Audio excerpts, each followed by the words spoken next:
Hey everyone, and welcome. Let's get right into it today with a pretty big question. What if your real purpose in life has nothing to do with what you achieve and everything to do with who you are at your very core? We're going to explore a path to discovering that purpose. Not by doing more, but by simply being more. Okay, so this entire idea kicks off with this really simple but powerful sentence in French. Ne pas sous-estimer la puissance de l'individu. It translates to, do not underestimate the power of the individual. And honestly, this one line is the key that unlocks everything else we're about to talk about. It's about a unique, quiet kind of power that we all have, and it has absolutely nothing to do with what we usually think of as influence or control.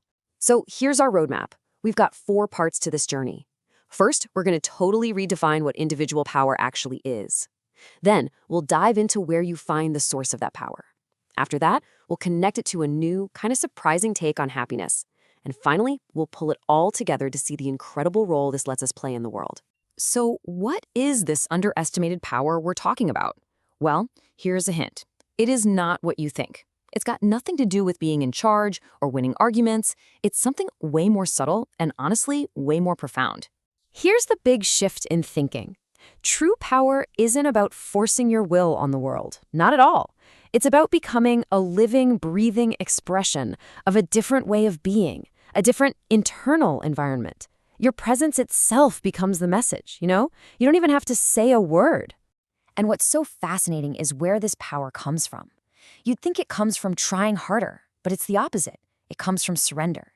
It's about completely letting go of the need to control things, to convince people, or to even try to be some kind of perfect example. The entire focus shifts away from doing and lands squarely on just being. And that leads us to this beautiful metaphor that's going to guide us through the rest of this. I want you to think of yourself as an ambassador. You're not a soldier out there trying to conquer new territory. Nope. You are simply a representative of your own inner world, a place you know, a place you trust, a place you hold dear.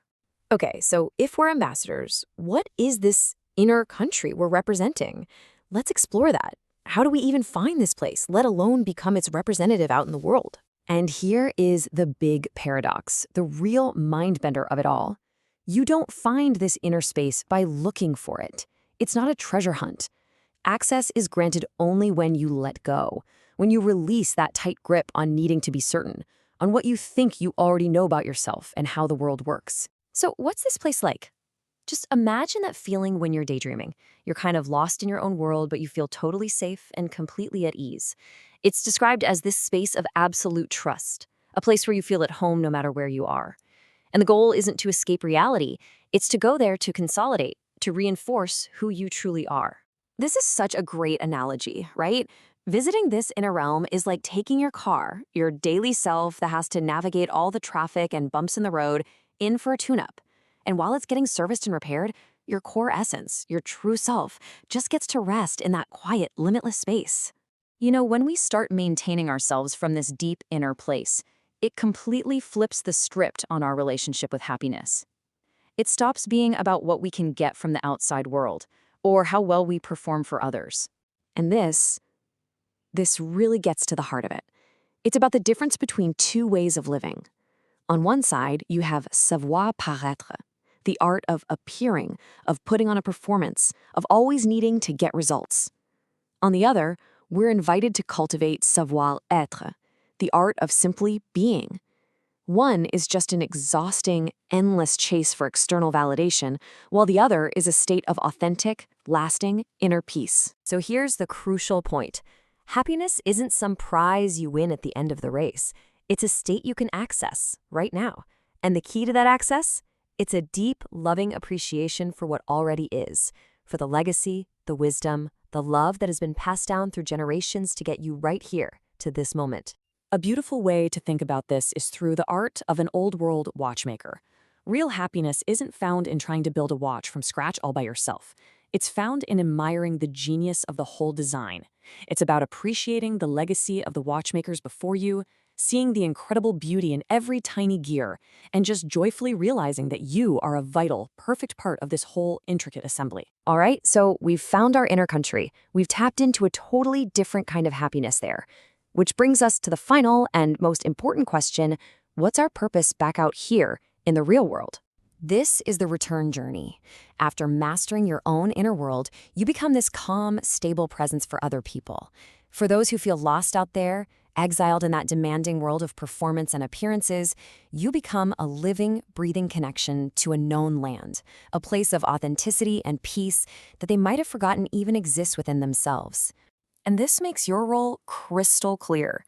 Your purpose isn't to go out and rescue people or convert them to your way of thinking. Not at all. It's to provide a safe harbor, asylum even, where others can reconnect with themselves. It's to embody this quiet trust in your own being, so that simply by being around you, you remind others of their own inner home. And the foundation for all of this? It's so simple and yet so profound. Aime ki nous sommes, to love who we are. And notice that it's not just about loving your personality. It's about loving the whole package, the sum total of all your potential, all your possibilities, the entire combination of who you are and who you could ever be.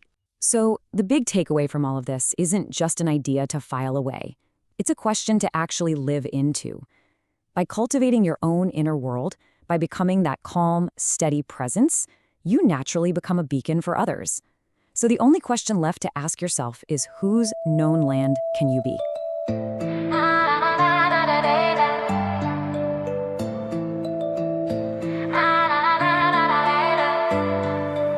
Forget the maps you thought you knew, the old and faded lines. A different power's calling, a much brighter design. It's not in being louder or in winning the game. It's in a quiet knowing, a softly spoken name. It starts not with a battle, but by lowering the shield, by letting go of being right, the ground on which we yield. And in that sweet surrender, a doorway opens wide to a country deep inside me, where my true self can reside. I am an inner ambassador for a land I hold so dear. My presence is the message crystal clear, the only purpose just to be right here.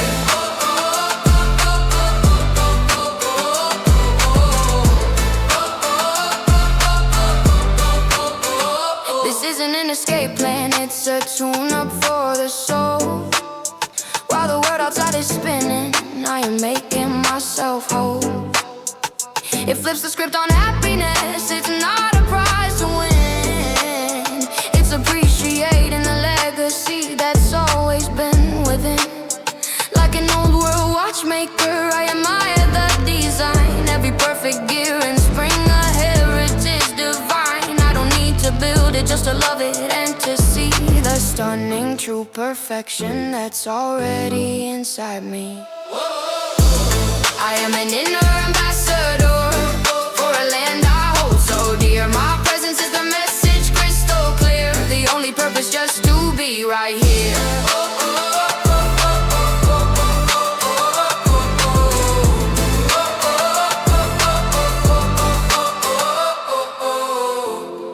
And for those who feel exiled